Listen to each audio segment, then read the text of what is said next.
네, 생태학, 지식 생태학에 대한 이야기를 이제 수업을 시작하고 있는데요.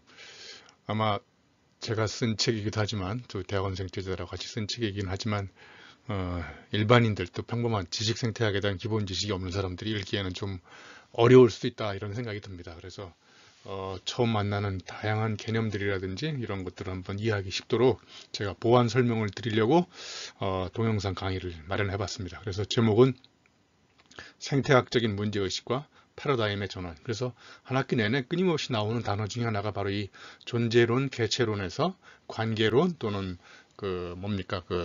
새로운 어떤 패러다임의 전환으로 우리가 생각해 볼 수 있는 것을 우리가 계속 고민하고 있습니다. 그래서 아무튼 A라는 패러다임에서 B라는 패러다임으로 전환이 되면서 우리의 사고방식이 혁명적으로 바뀌게 되고 또 그런 사고방식을 통해서 세상을 바라보는 눈이 이제 혁명적으로 바뀌게 되는데 과연 이런 관계론, 생태학적인 패러다임 전환으로 패러다임이 전환됐을 때 이전 패러다임과는 근본적으로 뭐가 다른지 이런 것들을 한번 뒤집어보는 시간을 프롤로그와 에필로그 이렇게 제목 사이에 이제 개체론, 관계론에 대한 이야기를 한번 살펴보고요. 그리고 이제 이 생태학적인 해결 대안의 유형, 여기에 보면 이제 심층 생태학과 사회 생태학이 있는데 각각 저마다 한마디로 얘기하면 이제 나에스라는 친구하고 머레이 북친 두 친구가 이제 끊임없이 계속 논쟁을 하고 있는데 제가 보기엔 이제 계속 수평선만 긋고요. 서로가 서로를 이제 어떤 학문적인 한계나 문제점을 가지고 비판적 대안을 제시하기보다 자기 입장을 끊임없이 끝까지 고수하면서 상대방을 이제 비판을 넘어서서 비난의 화살을 날리는 정도까지 논쟁을 거듭하고 있습니다. 제가 보기에는 둘 다 강점과 약점이 있는데 저런 것들을 어떻게 유기적으로 통합해서 이 지식 생태학에 반영할 건지 이런 이야기를 이제 3에서 3단원에서 이야기해보고 이제 끝나면서 도대체 이 지식 생태학으로 우리가 새로운 사회를 바라봤을 때 어떤 전망을 해볼 수 있는지 그래서 이 생태학적인 패러다임을 끌어안고 새로 탄생한 지식 생태학은 우리한테 어떤 인식의 희망을 줄 수 있는지 이런 이야기를 같이 나눠볼까 합니다. 알겠습니다. 기계론적, 개체론적 이런 패러다임에서 생태론적, 관계론적 패러다임으로의 전환을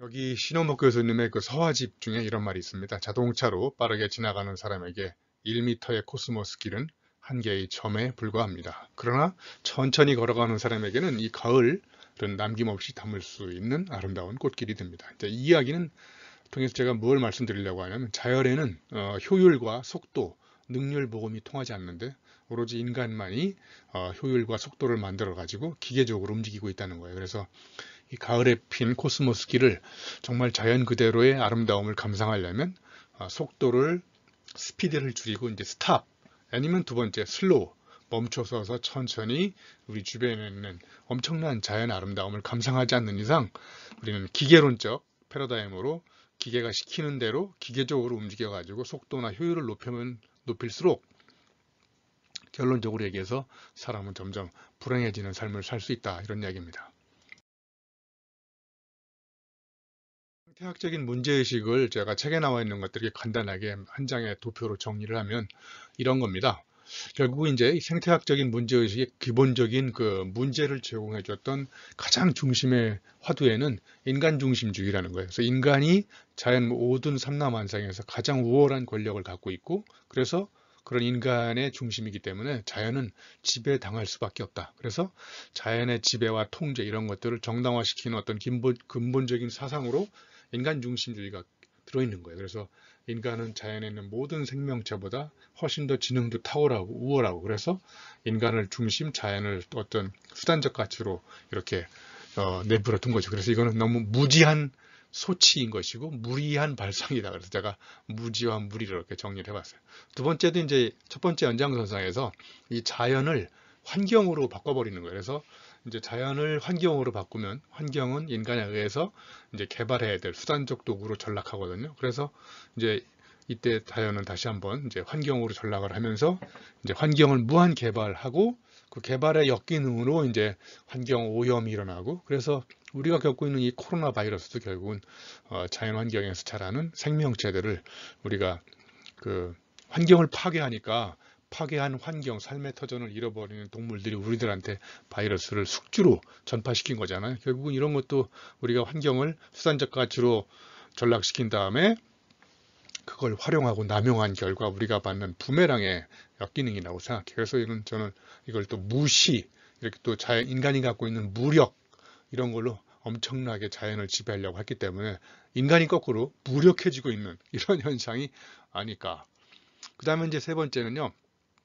끊임없이 또 나오는 이야기지만 이분법적 분리주의입니다. 그래서 정신과 그 다음에 어떤 그 몸을 분리한다든지 아니면 자연과 인간은 한 몸인데 자연과 인간을 또 이렇게 두 가지로 분리시켜 가지고 또 수단과 목적을 분리시키고 그래서 이런 것들을 다른 말로 얘기하면 이제 기계론적 패러다임입니다. 이거는 제가 잠시 후에 또 자세하게 또 설명을 드릴 텐데 이걸 다른 말로 얘기하면 이제 환원론적 패러다임인 거죠. 그래서 전체와 부분을 분리하고 정신과 몸을 분리하고 다 이렇게 이분법적으로 구분한 다음에 인간의 주체인 어떤 이성이 몸을 지배하고 인간이 자연을 지배하고 그 다음에 또 목적이 있으면 목적 달성하는 수단이 이렇게 따로 구분이 되고 이런 거 모두 다 이제 구분되어 있는 거죠. 그리고 또 전체화 속에서 부분을 분리해 가지고 부분을 따로 떼 가지고 연구를 해서 그 부분의 연구를 통해서 이해된 것을 총 다 합치면 전체가 이해되는 이런 게 이제 환원론이라는 겁니다. 이것도 잠시 또 시간 되면 더 자세히 설명을 드리겠습니다. 결국은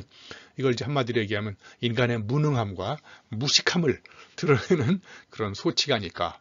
그 다음에 이제 마지막 네 번째는 이제 개체론적 사고예요. 이것도 지난 시간에 제가 이제 생태학 오리엔테이션 할 때 설명했던 것처럼 개체나 존재를 얘기하는 거예요. 그러니까 그 생태학적인 문제의식의 가장 핵심은 이 세상에 존재하는 모든 존재나 개체는 독립적으로 존재하는 건 아무것도 없다. 다 그 자체가 관계 속에서 존재한다는 건데 이 생태학적 문제의식이 발원되기 이전에는 이 세상을 모두 다 존재 중심으로, 개체 중심으로 생각을 한 그것이 세상을 움직이는 가장 주체다 이렇게 생각한 건데 사실은 그런 존재성은 관계성의 어떤 영향력으로 존재하는 건데 그래서 이거는 이제 이렇게 생각하는 것은 결국은 쓸모없는 무용한 생각 방식이고 결국은 이제 개체와 개체가 무관하다고 생각했던 이런 것도 인간의 이제 어떤 무지의 소치라고 보시면 될 것 같습니다. 결국은 아무튼 이런 생태학적 문제의식이 발동한 원동력은 다시 정리하면 인간중심주의, 자연을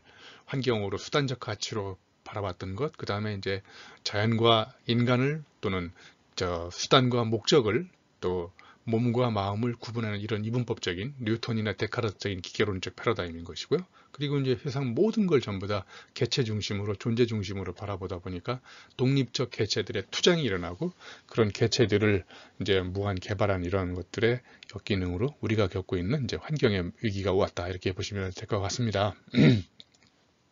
자, 그래서 이 생태학적 문제의식의 핵심을 딱 한 문장으로 정리하면 전체는 호혜적으로 연결되어 있다. 예.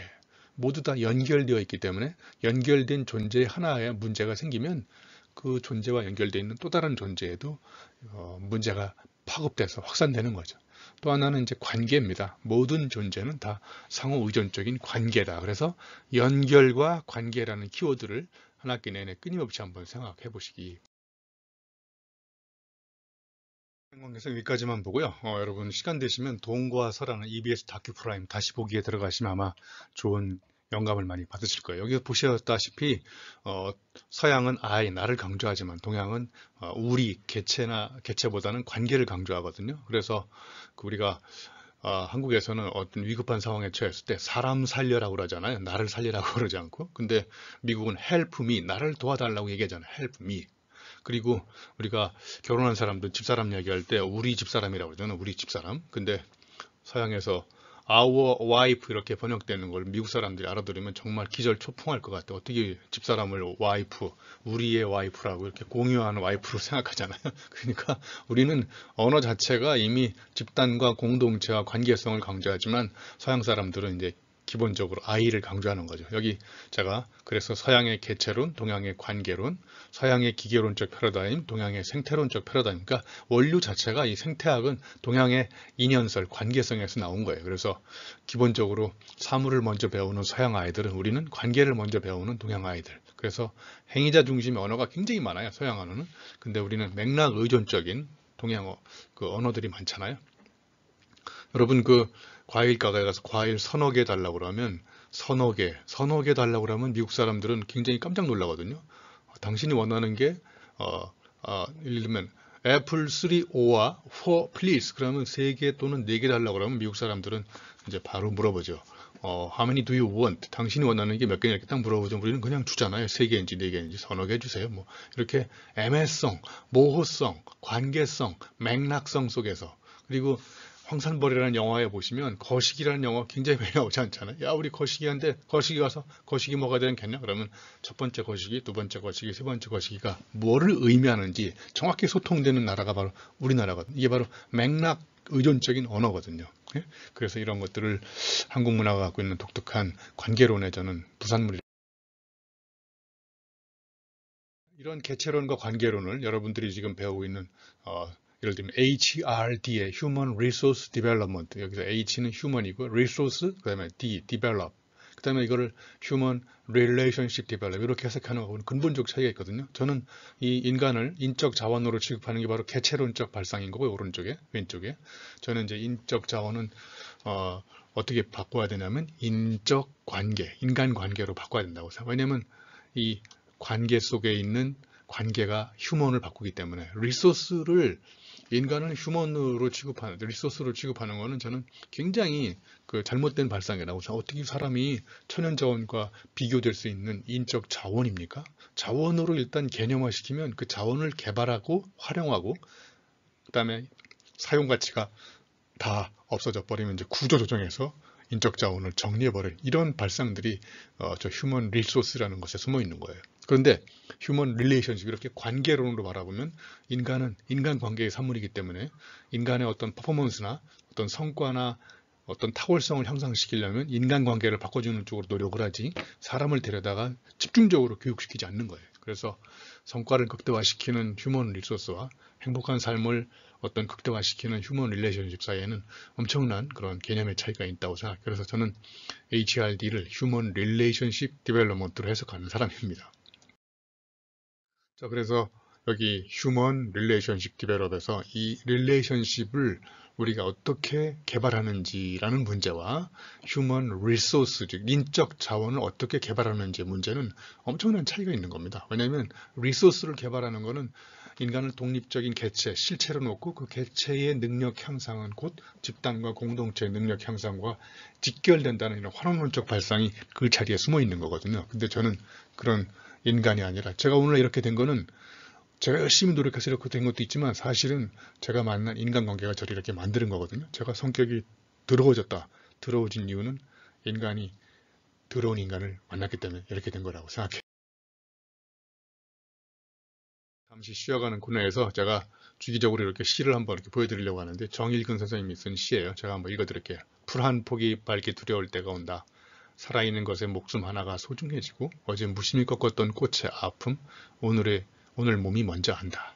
스스로 그것이 죄인 것을 아는 시간이 온다. 그 죄의 마음점이며 불안해지는 시간이 온다. 불안해지는 순간부터 사람도 자연이다. 여기 보세요. 사람과 자연이 물화일체 한 몸이잖아요. 그런데 이 이분법적 분리주의에 따지면 사람과 자연은 독립적 개체나 실체이기 때문에 우월한 인간이 자연을 지배한다는 잘못된 생각이 끌어있는 거예요. 여기 어제 꺾었던 꽃의 아픔이 마치 나의 아픔처럼 느껴질 때 자연에 있는 모든 생명체는 결국은 나와 분리 독립된 객관적 실체로서 저쪽에 존재하는 게 아니라 나와 더불어서 함께 살아가는 하나의 몸체인 거예요. 그럴 때 물화일체 그러면 이제 사물도 생명체도 나와 한 몸이기 때문에 그 몸의 그 사물이나 다른 생명체의 아픔은 결국은 나의 아픔하고 직결됩니다. 윤영복 교수님 서화가 다시 나오는데 이거 한자로 읽으면 엽낙분본입니다. 엽낙, 낙엽이 떨어져서 근본, 뿌리에 걸음을 만든다는 거예요. 그러니까 언젠가 그 숲에서 배우다가 숲에서 길을 찾다 거기에 보면 김영규 씨가 쓴 책에도 보면 자연에는 쓰레기를 만들어내지 않는데 이 우주 자연 삼라만상에서 쓰레기를 만들어내는 유일한 동물은 인간이라는 거죠. 자연은 낙엽을 떨어뜨려서 낙엽으로 걸음을 만들어 가지고 오히려 걸음을 만들어가 자기 몸을 다시 근본을 튼튼하게 만든 다음에 다시 또 크려고 이렇게 완벽한 리사이클링이 이루어지는 게 자연의 생태계라는 거죠. 자, 여기 또 다시 신영복 교수님 서화집인데요. 근대사의 구성 원리는 존재론입니다. 근대사의 전개 과정은 자기의 존재성을 배타적으로 강화해온 역사입니다. 이 배타적으로 강화했다는 얘기는 존재와 존재, 개체와 개체가 서로 경쟁하면서 탁월성을 서로 쌓으려고 노력을 하면서 그 나와 너는 완전히 독립적으로 의미가 공유하는 게 없는 걸 배타적이라고 하잖아요. 그래서 이런 데 몰두하다 보니까 세계는 존재가 아니라 관계입니다. 불변의 배타적 존재는 없습니다. 너와 나는 서로의 존재 조건이 되고 다른 모든 것과의 관계 속에서 확률과 가능성으로 존재합니다.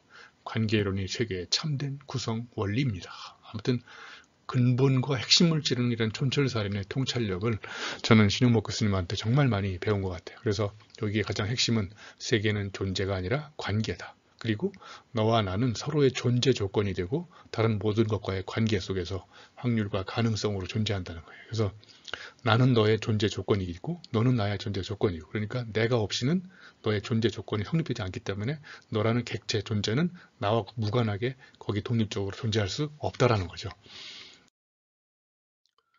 여러분 마틴 부버라는 사람 아시죠? 이분도 관계를 강조했지 않습니까? 사회적 관계가 존재에 선행한다. 우리가 태어나기 전에 사회적 관계가 먼저 있었다. 그러니까 관계가 존재를 결정한다. 다시 신영복 교수님, 제가 소통미디어 교육 학부 수업 시간에 한번 이거 얘기했던 자료 중에 하나이긴 한데요. 여기는 이제 관계 속에서 개체의 능력은 개체 속에 존재하지 않고 개체가 발딛고 있는 처지와의 관계 속에서 생성된다. 그러니까 개체의 독립적인 능력을 개발하는 노력은 무모한 노력이라는 거예요.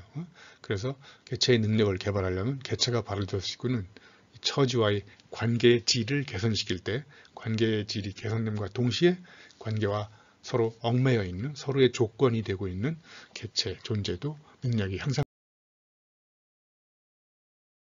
자, 다시 한번 신영복 교수님 서화집인데요. 대상에 대한 올바른 인식은 많은 정보나 과학적 분석이 아니라 대상과 필자 관계로부터 옵니다. 애정의 젖줄로 연결되거나 운명의 핏줄로 맺어짐이 없이 다만 대상을 관찰하고 연구하는 것만으로는 대상 존재를 근본적으로 이해할 수 없다는 거죠. 여기서 중요한 거는 애정의 젖줄입니다. 그러니까 이 연대, 연결 관계가 생태학적 문제의식의 가장 핵심이라고 했잖아요. 그러면 그 연대, 연결은 뭐로 연결되냐에 되면 애정의 젖줄로. 그러니까 나와 여러분이 깊은 관심과 애정으로 연대하지 않는 이상 우리들 사이에는 신뢰의 끈이 끊어지고 그래서 서로를 알 수가 없다는 거예요. 그러니까 진짜 내가 상대방을 알기 위해서는 이 깊은 관심과 애정으로 상대방을 사랑해야 정말 그때부터 그 사람에 대해서 알미 시작되는데 우리가 잠시 후에 또 살펴볼 이 과학이라고 하는 것의 어떤 폭탄, 어떤 폭력이 이 객관적 인식만이 진짜 과학이라고 생각한 거예요. 여기 보시면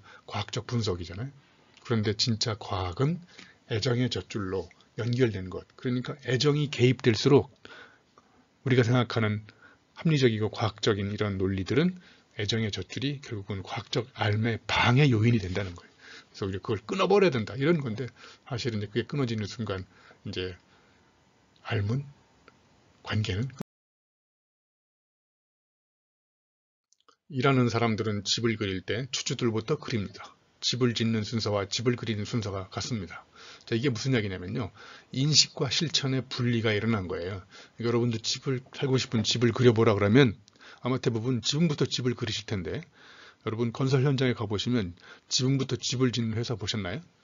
이게 다 우리가 관념적 파편의 결과인 거예요. 그러니까 암과 실천, 인식과 행위 이런 것들이 이분법적으로 분리되면서 이 생태계에 위기가 온 거예요. 진짜 건설 현장에서 온몸으로 환경과 내 몸을 덮어 씌워가면서 거기서 일한 사람들의 논리는 집을 절대로 지금부터 그리지 않고 기초부터 그리는 거예요. 왜냐하면 그 사람은 진짜 해봤기 때문에. 그러니까 이 생태학적인 삶의 가장 핵심은 그 환경 자체에서 특정한 맥락과 문제의식 속에서 몸을 던져서 체화시킨 사람들의 그 삶의 결과가 우리의 삶을 바꾼다라는 근본적인 가정이 들어있는 겁니다. 그런데 그렇지 않고 책상에서 관념적으로 집을 그리는 사람들은 끊임없이 현실 논리와 정반대로 집을 그리도록 배우고 있잖아요. 이런 게 바로 이분법적 분리주의의 한계인 거죠.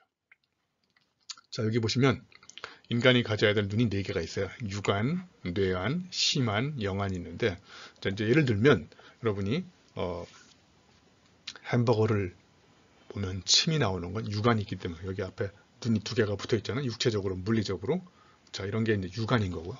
그 다음에 이제 햄버거를 먹으면 살이 찐다. 이게 과학적으로 분석해 보니까 햄버거에 지방이 많아요. 그러니까 먹으면 살이 찌는 거예요. 예? 이게 바로 뇌안이에요. 자, 이 유관과 뇌안은 이제 everybody, 누구나 다 갖고 있는 눈입니다. 그러면 이제 이 생태학적 패러다임에서 우리가 강조해야 될 눈은 특히 심한, 더 나아가서 영혼의 눈인 영안인데, 이 심한은 뭐냐면요, 가슴으로 생각하는 눈이에요.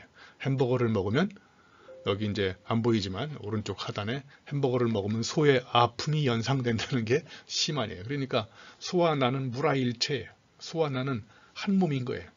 나는 주체고 소는 객체. 잡아먹어야 될 소고기다 이렇게 생각하는 게 아니라 소도 소의 아픔이 나의 아픔인 거예요. 그러니까 햄버거에 소고기로 만든 거니까 그 소고기를 먹으면 먹을수록 소의 아픔이 연상되니까 이 가슴이 아픈 거예요.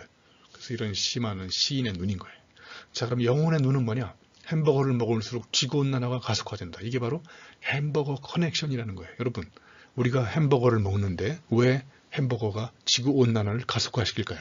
이렇게 생태학적인 관점은 겉으로는 관계없는데 이 뒤를 연결해 보니까 구조적인 연결끈이 있는 거예요. 이 햄버거 커넥션이라는 전문 용어가 이거예요. 햄버거 하나를 만드는데 55평방 피트, 약 18평방미터의 그 열대우림이 파괴된다는 거예요. 그러니까 햄버거를 많이 먹으니까, 빨리 먹으니까 이제 햄버거 소비량이 늘어나고, 햄버거 소비량이 늘어나니까 소고기가 더 많이 필요하겠죠.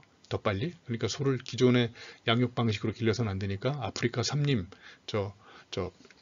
열대우림을 파괴해서 목초지로 만들고, 그죠? 목초지로 만드니까 이제 그 지구 온도 변화가 일어나고 해일이 일어나고, 그러니까 결국은 햄버거를 먹으면 먹을수록 햄버거가 결국은 지구온난화와 연결되어 있는 구조적인 끈이 있는 거예요. 겉으로 보기에는 관계없는 것 같은데, 그래서 이렇게 생태학의 가장 핵심은 바로 구조적 연대성, 연결성, 관계성이 있다는 거예요. 여러분, 햄버거와 지구온난화는 관계없는 게 아니라 관계 있습니다. 다만 인간이 평상시에 육안과 뇌안으로 분석되지 않는 눈인 거예요.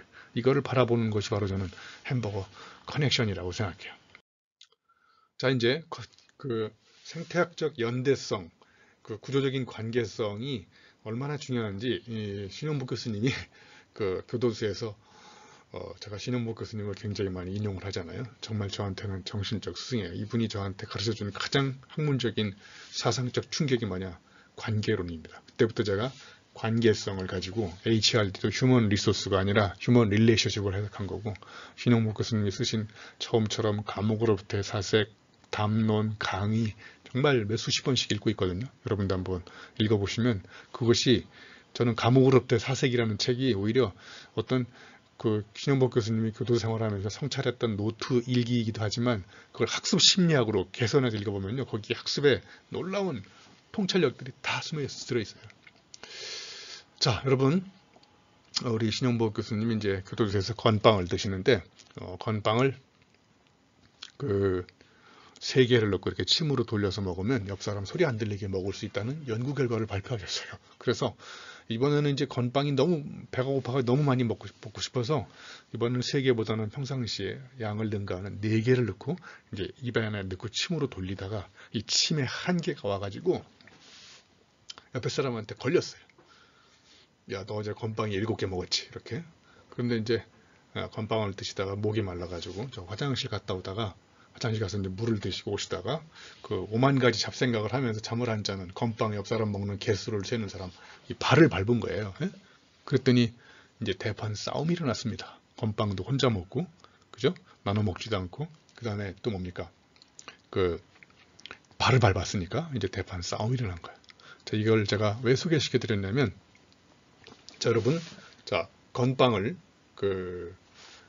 먹었잖아요. 그러면 제가 질문 드려볼게요. 왜 싸움이 일어났을까요? 싸움이 일어나는 직접적인 원인 제공자는 뭐죠? 예, 그 바로 앞 단계, 한 단계씩만 답을 하세요. 자, 싸움이 일어나는 직접적인 원인 제공자는 발을 밟았죠. 그죠? 자, 그 다음에 두 번째, 발을 어디 갔다 오다 밟았죠? 화장실 갔다 오다 밟았죠? 화장실 왜 갔죠? 예? 예, 물 먹으러 갔죠. 물은 왜 먹었죠? 목이 말랐죠. 목이 왜 말랐죠? 건빵을 먹었지. 자, 그러니까 이렇게 싸움이라는 현상을 조사하려고 뒷조사를 해서 이렇게 쭉 돌아가다 보니까 발하고 건빵이 이렇게 구조적으로 연결돼 있어요. 그래서 싸움이 일어난 거예요. 이렇게 생태학적인 문제의식과 굉장히 상상력의 핵심은 여러분 표면적으로는 아무 관계없는 것처럼 보이지만 뒤를 파고 들어가 보면 그 구조적인 연관성이 있는 걸 찾아내는 그런 안목이 저는 이 생태학적인 문제의식과 상상력의 핵심이라고 생각해요.